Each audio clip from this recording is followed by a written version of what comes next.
Allergy. What is the topic name? Allergy.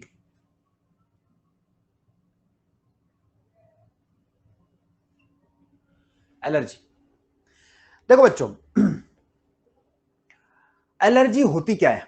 जैसे example लो, आप घर से बाहर निकले, सुबह सुबह उठे, एक सब आलस देते हुए ऐसे उठे और बाहर गए, घर के बाहर निकले ऐसे, और आप जैसे ही बाहर निकलते हो तो आप छींकने लग गए, छी छी कर रहे, छींकने लगते, जैसे ही छींकने लगते नाक से पानी आने लग रहा है. ओके, जैसे छींक रहे आंख से भी पानी आ रहा है थोड़ा थोड़ा. समझ रहे हो चीज? समझ रहे हो? जैसे ही घर के बाहर निकले तो आपको एकदम तुरंत स्नीजिंग स्टार्ट हो जाती है, छींकने लगते हो आप. क्यों होता है ऐसे? ये क्यों होता है पता है? और ये सबके साथ नहीं होगा, किसी किसी के साथ होगा. जिसको जिसको क्या रहेगा? एलर्जी रहेगा. जिसको क्या रहेगा? एलर्जी रहेगा. सबके साथ नहीं होगा. जो भी घर के बाहर निकलेगा, घर के बाहर जाने दो, आप घर के बाहर छोड़ो, आप कहां बाहर घूमने के लिए गए हो, एक ऐसी जगह पे जो पहले कभी नहीं गए, आप पहली बार गए ऐसी जगह पे, और जैसे ही वो जगह पे गए कि आपको स्नीजिंग स्टार्ट हो जाती है, छींकने लगते हो. क्यों होता है पता है? ये होता है एलर्जी. और ये एलर्जी क्यों, किसके लिए होता है? ये जो एलर्जी का मतलब क्या है, देखो, बाहर इन्वायरमेंट में बहुत सारे पार्टिकल्स होते हैं, राइट? वो पार्टिकल हमारे बॉडी के लिए क्या हुआ? फॉरेन फॉरेन पार्टिकल हुए. तो फॉरेन पार्टिकल को हम क्या बोलते हैं? एंटीजन. जैसे ही हम बाहर जाते हैं, वो एंटीजन हमारे नाक से, मुंह से, आंख से बॉडी के अंदर इंटर करते हैं. जैसे ही नाक से वो पार्टिकल इंटर करता है तो नाक के अंदर के मास्ट सेल होते हैं. कौन से सेल होते हैं? Mast cell. ये मास्ट सेल एक्टिवेट हो जाते हैं. क्या होते हैं? एक्टिवेट हो जाते हैं. देखो देखो बच्चों, ये है, एग्जांपल दे रहा हूं बस ऐसे, ये है आपका नाक,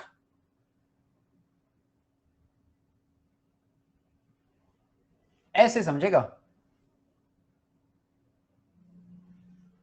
दिख रहा है क्या नाक? नाक समझ में आ रहा है? अरे सर कैसे नाक बना रहे हो आप? होता है ना, सबका नाक अलग अलग होता है, उसमें क्या है.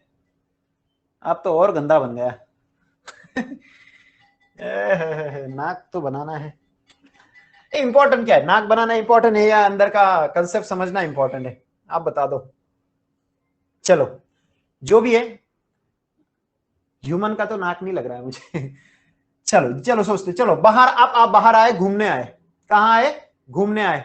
नाक ज्यादा बड़ा लग रहा है. ओके, और ये तो मुंह मुंह मुझे फिश का लग रहा है. ये फिश का मुंह हो गया ना, तो चलो कोई दिक्कत नहीं. देखो, यहां से इन्वायरमेंट के अंदर बहुत सारे पार्टिकल है, बहुत सारे पार्टिकल है. जैसे आप बाहर से आए तो ये क्या हुए बच्चों? ये फॉरेन पार्टिकल हुए. इसको क्या बोलेंगे हम? Foreign particle.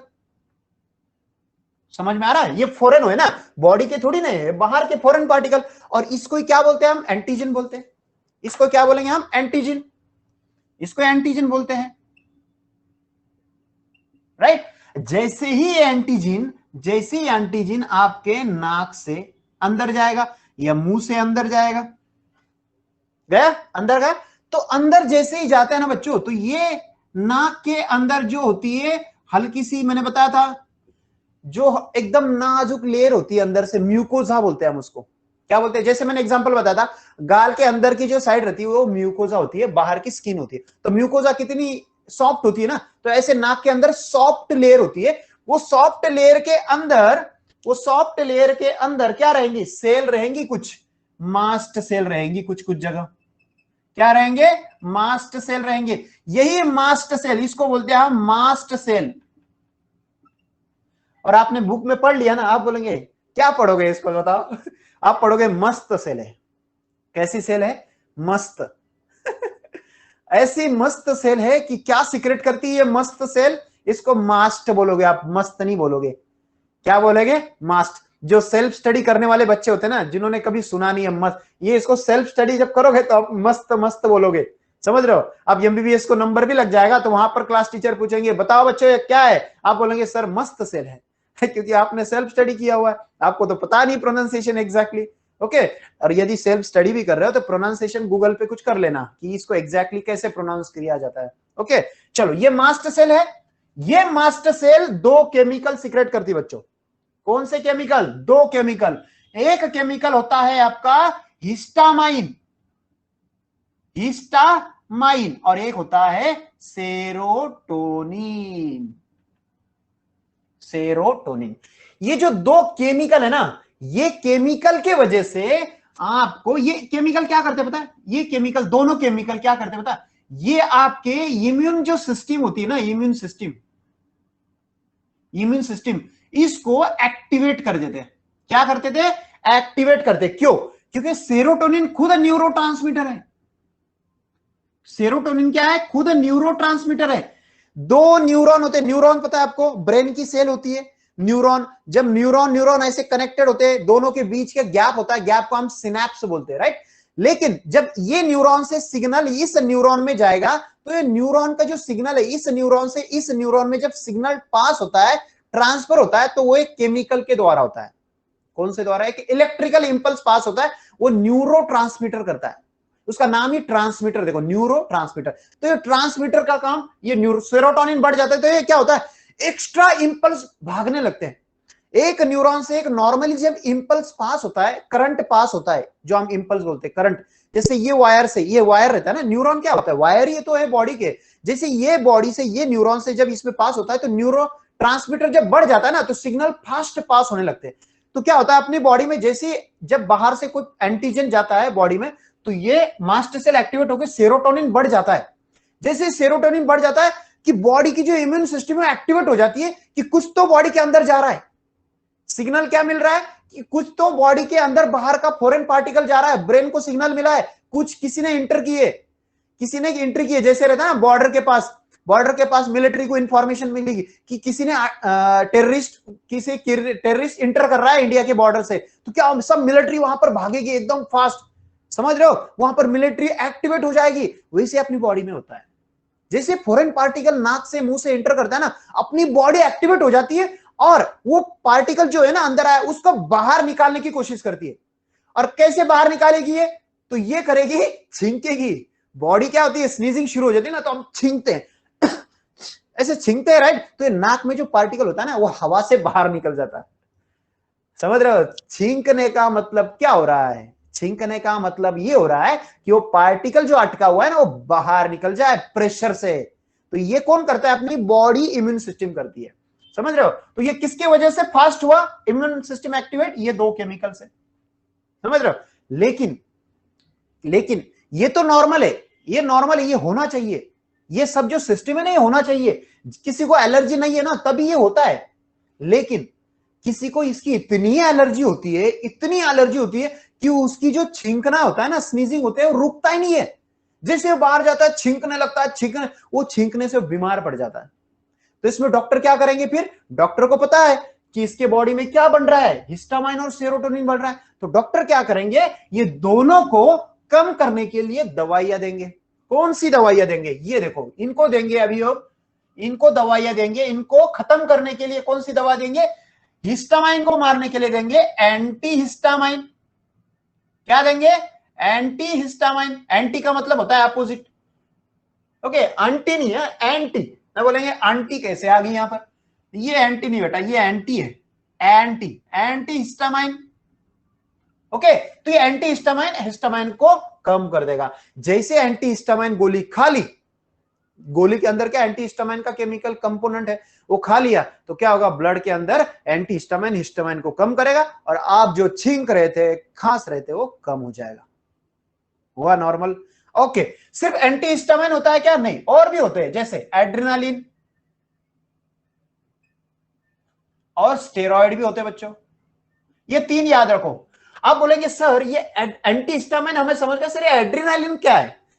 Adrenaline is the वासो कंस्ट्रिक्टर होता है बच्चों। ये क्या होता है? वासो कंस्ट्रिक्टर।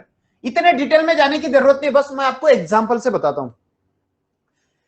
किसी पर्सन को ना इतनी सीवियर एलर्जी हो जाती है, इतनी सीवियर, उस कंडीशन में एंटी हिस्टामाइन काम नहीं करता है। उस कंडीशन में आपको एड्रेनालिन का इंजेक्शन लेना पड़ता है। ये इंजेक्शन लेने के बाद ही आप ठीक होंगे। समझ रहे हो? तो ये एड्रेनालिन सीवियर कंडीशन में दिया जाता है। तो क्या समझे आप यहां पर? देखो क्या समझे? ये जो फॉरेन पार्टिकल है एंटीजन, इसको हम क्या बोलेंगे बच्चों? जो भी फॉरेन पार्टिकल रहेंगे, क्या क्या रह सकते हैं? यहां पर डस्ट पार्टिकल रह सकते हैं, यहां पर फिर बाहर के पोलन्स रहेंगे। समझ रहे हो? बाहर के कुछ भी डस्ट, पोलन, जो भी पार्टिकल बाहर के रहेंगे उसको हम क्या बोले, एंटीजन। और इसी को बोला जाता है एलर्जन। जिस सब्सटेंस से एलर्जी होगी, जिस सब्सटेंस से एलर्जी होगी उसको बोलेंगे हम एलर्जेंस। क्या बोलेंगे उसको हम, एलर्जेंस। ओके, अभी देखो, जैसे एलर्जन बॉडी के अंदर आए, मास्ट सेल एक्टिवेट होके दो केमिकल सीक्रेट किए, हिस्टामाइन, सेरोटोनिन। ये हिस्टामाइन सेरोटोनिन की वजह से क्या हुआ, बॉडी में एग्जैगरेटेड इम्यून रिस्पांस एक्टिवेट हुआ। तो इसके डेफिनेशन बना लो। चलो डेफिनेशन कैसे बनाएंगे, चलो डेफिनेशन बनाते। कैसे रिस्पांस है, एग्जैगरेटेड। स्नीजिंग होना ये नॉर्मल है क्या, एग्जैगरेटेड एकदम से अचानक होगा ना, आप कंट्रोल भी नहीं कर सकते उसको। आपको ऐसे छींकना है अभी, तो आप कंट्रोल कर पाते क्या, आप उनका ऐसे नाक को दबाते ऊपर देखते, लेकिन वो कंट्रोल हो पाता है क्या, नहीं। वो इतना इतना एग्जैगरेटेड रहता है वो, जब तक आप छींकने कंट्रोल में नहीं आता है। चलो ये डेफिनेशन कैसे बनाते, चलो डेफिनेशन क्या होगा, the exaggerated response, the exaggerated response.